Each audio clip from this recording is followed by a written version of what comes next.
brace yourself for a chronicle tour into the life of Jezebel, one of the Bible's most infamous and ruthless queens. Watch as she rises to power in Israel, bringing with her a wave of idolatry and terror, and witness her chilling campaign against the prophets of Yahweh, marked by trickery and bloodshed. Feel the suspense build as Elijah, the fearless prophet of God, challenges Jezebel's false prophets of Baal to a dramatic showdown on Mount Carmel. Follow the prophetic pronouncements of doom that sealed Jezebel's fate, and hold your breath as Jehu's chariot thunders towards her, setting the stage for her final execution. This is a story of treachery, divine justice, and the ultimate downfall of a queen who dared to defy the Almighty. Join us as we unravel the spine-tingling saga of Jezebel, the queen whose name has echoed through the ages as a symbol of unyielding evil and inevitable retribution. Jezebel was no ordinary princess. Raised in the shadow of Baal worship, she was a fervent devotee of this Canaanite deity. Her marriage to Ahab was not just a political alliance, it was the doorway through which pagan worship would flood into Israel. Ahab, a ruler whose name already bore the stain of wickedness, had taken a fateful step that would plunge his nation into darkness by marrying Jezebel, the daughter of Ethbaal, king of the Sidonians. Ahab, under Jezebel's influence, erected altars to Baal and even built a house of Baal in Samaria. But this was just the beginning. Jezebel's insidious influence began to seep into every corner of Israelite society. Just imagine the serene hills of Israel, suddenly dotted with altars to a foreign god, the smoke of pagan sacrifices rising into the sky. The once devout society who worship Yahweh, the true God of heaven, being torn apart from within. Jezebel, with her charisma and audacious determination, was at the heart of this transformation. As Jezebel settled into her role as queen, she set her sights on eradicating the worship of Yahweh, the God of Israel. Her first target was the prophets of the Lord. In a bloodthirsty campaign, she ordered the slaughter of these holy men, leaving a trail of fear and despair. Imagine the terror in the eyes of the prophets, hunted for their faith. Their cries to the Lord mingled with the sounds of swords and the clatter of hooves. But through this darkness, there were sparks of holy defiance. Obadiah, a brave servant of Ahab, secretly hid 100 prophets in 2 caves, sustaining them with bread and water. What an act of courage that became the only source of hope in a time of great oppression. Obadiah's courage and faith shine brightly against Jezebel's malevolence and mischievous feet, showing that even in the darkest times, there are those who stand firm in their faith and principles. These hidden prophets with unwavering faith kept praying for their nation, even as Jezebel's shadow loomed large. The nation's spiritual crisis reached a boiling point, and Jezebel's reign of terror reached new heights with the incident of a vineyard of a noble man named Naboth. Ahab coveted the vineyard of Naboth, a righteous man who refused to sell his ancestral inheritance to him. His disappointment turned into despondency, and Jezebel seized the opportunity to demonstrate her ruthless cunning. She wrote letters in Ahab's name, sealed them with his seal, and sent them to the elders and nobles of Naboth's city. The content of the letters commanded a fast, during which Naboth was to be set in a prominent place among the people. 2 scoundrels were then instructed to falsely accuse him of cursing God and the king. Picture this height of wickedness for a moment. Naboth, an innocent man, standing before his community, falsely accused and helpless. The elders, bound by Jezebel's orders, watched as the mob turned on Naboth.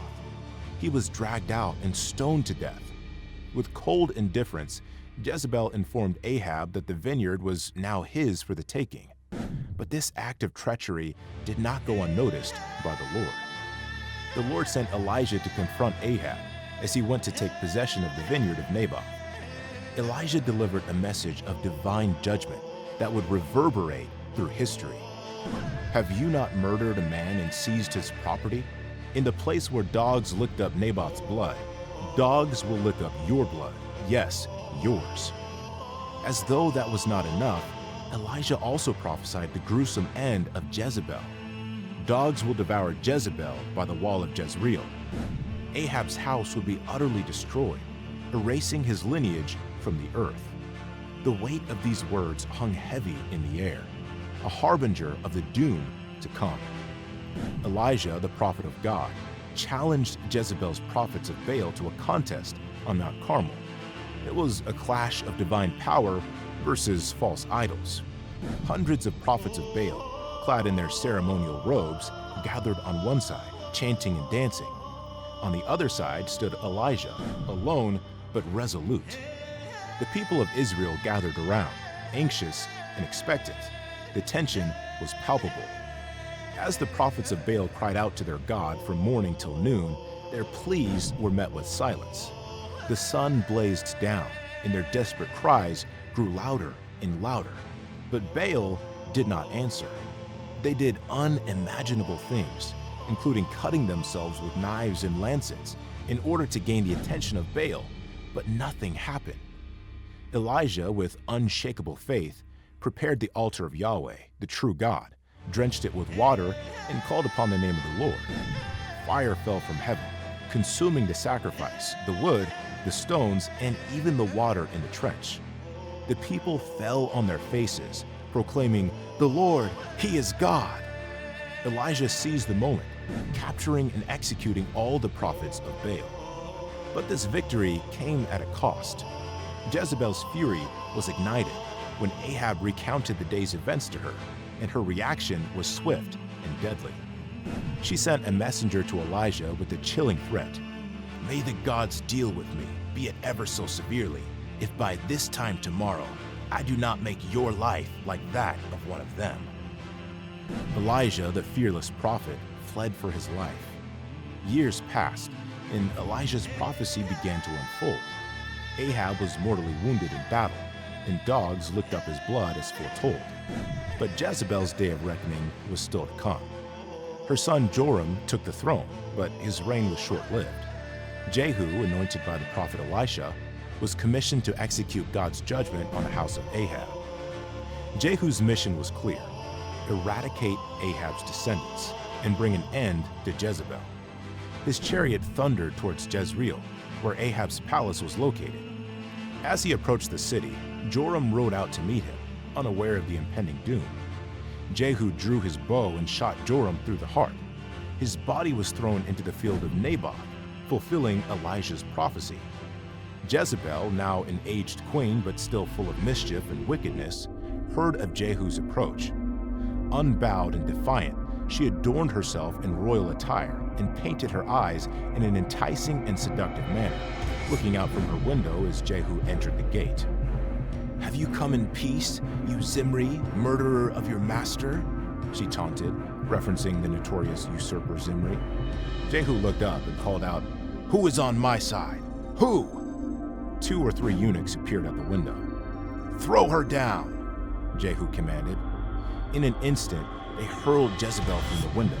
Her body hit the ground with a sickening sound, and her blood splashed on the wall and horses, and immediately Jehu's chariot trampled her underfoot. Jehu, undisturbed by the development, went inside to eat and drink. When he was done, he then ordered Jezebel's burial, acknowledging her royal status. But when they went to bury her, they found only her skull, feet, and the palms of her hands. The dogs had consumed the rest of her body, fulfilling the prophecy of Elijah in horrifying detail.